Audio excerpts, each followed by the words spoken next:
Bismillahir Rahmanir Rahim. In the name of Allah, the most merciful, the most compassionate. My dear audience all over the world, I greet you with the best greeting that ever known to humanity. It's the greeting of peace. Peace be unto you.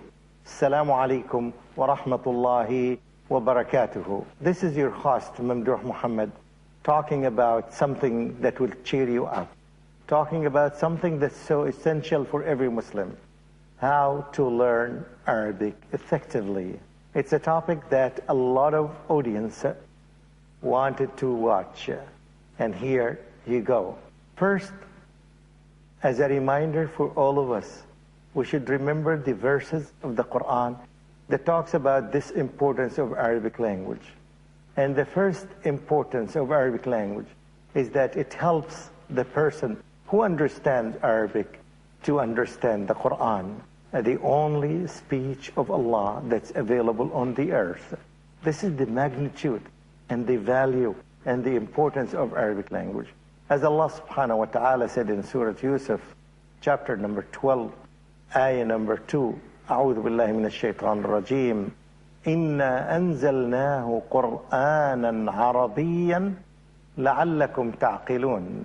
Verily, we sent it down an Arabic Quran. We sent down an Arabic Quran, a Quran in the language of Arabic, so that you would better understand the Quran, so that you can understand the Quran in a better way. In other words, it tells us you can understand the Quran in other ways, but not at the same level of understanding it when you perfect, when you know the language that the Quran was revealed to Muhammad in, and it is Arabic. Some of the ways, some of the tips that can help a person learn Arabic by himself or herself, or at school, or even you can guide your tutor or your teacher to the way that you want to learn Arabic. First of all, anyone who learns a language or learns any subject should specify the goal of learning that language. Is the goal here the conversational Arabic? Or is the goal here specific type of Arabic, like Arabic, as they call it, Quranic Arabic, Arabic that helps people understand the Quran, or Arabic for other purposes? I think, as a Muslim, as an average Muslim, I would advise every Muslim to learn Arabic for the sake of understanding the Quran first. Then he or she can add other goals down the road, or after he or she finishes the first goal, which is learning Arabic for Quranic purposes or for understanding the Quran, which means the Quran and the traditions and the Sunnah of the Prophet Muhammad sallallahu alaihi wasallam. Specifying the goal is very important because you have a specific time. There is a specific time that you are going to spend on this issue. You are going to exert an effort in this issue, regardless what the time that you specify is, but you have to know it. Is it 20 hours? Is it 100 hours? Is it 200 hours?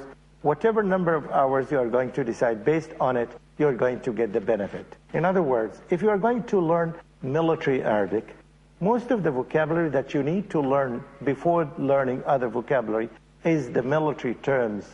If your focus is on medical Arabic, so you need to know all the terms that are related to medicine and surgeries and all the things that are needed in this field. In this way, you save your time and you use it effectively by learning these words in that field. Now, if our case is learning Arabic to understand the Quran, this means that most of the vocabulary, most of the themes, most of the topics should be related to the commonly used words, vocabulary, and themes and topics of the Quran. And as we know, there are three themes in the Quran. One of them is about the oneness of Allah, which includes all the attributes and the beautiful names of Allah. And the second is about the do's and don'ts, the halal and the haram, the legal and the illegal issues from the Islamic perspective. And thirdly is the stories of the messengers and the stories of the previous nations and the stories that will take place in the future, as the description of the people in paradise and the description of the people in hellfire as well. So now let's think of using the vocabulary that talks about these issues. This would be the main priority because these themes recur and come frequently in the Quran. And in this way we can save our time. Now let's get into the technicalities of the matter. Let's first ask ourselves, what is the most important element in the language? Of course, understanding is the key word in understanding any language. Without comprehension, without understanding, there is no learning. Any other thing is considered a waste of time. Focusing heavily on the sounds in the beginning is considered relatively as a waste of time.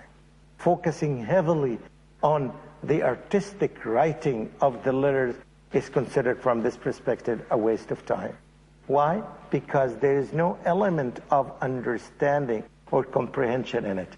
If we can add this dimension to these two skills, the writing and the listening, that would be great. Without having this dimension in them, I think it is some sort of a waste of time. In other words, we can use this time more effectively if our focus shifts from the letters and from the sounds to the words. Scholars say learning a word is much better and much more important than learning to perfect the sounds or the letters. This is not only an advice to the teachers, but advice to parents and self-learners as well. And you could not only apply this to Arabic language, but you can apply it to any other language if your focus is that language. So the word is better than the letters, and it is the most important element in learning the language. It is not the group of letters, but it is the word, and when we say the word here, we definitely refer to a meaningful word. People do not communicate by just putting letters beside each other, but when they put a word, they say a word, they start communicating. Then let's move from the word to the sentence. Scholars say sentences are more important than words, because when you communicate with any human being or group of human beings, you communicate in sentences and phrases. You don't communicate in words. Sometimes the words is a mean or are a mean to communicate. Sometimes when you are asked a question, your response may be only one word. But this word, in its essence, represents a whole sentence that's summed up in this word. For example, if I ask you this question, did you travel yesterday to Athens or to Mecca? Your answer would be yes, which means you answered by a word. By this word sums up the full answer, which is yes, I traveled to Mecca yesterday. So here although you are communicating by one word, however, it implies a whole sentence. So what I want to say here is that learning a word in a sentence is better than learning a word by itself. Just memorizing a list of words or a list of vocabulary may not help a lot. And this is an advice for those who learn the Quran word by word. I would say this would be as an elementary level or a basic level, but you need to move from the level of the word to a higher level, which is the level of a sentence.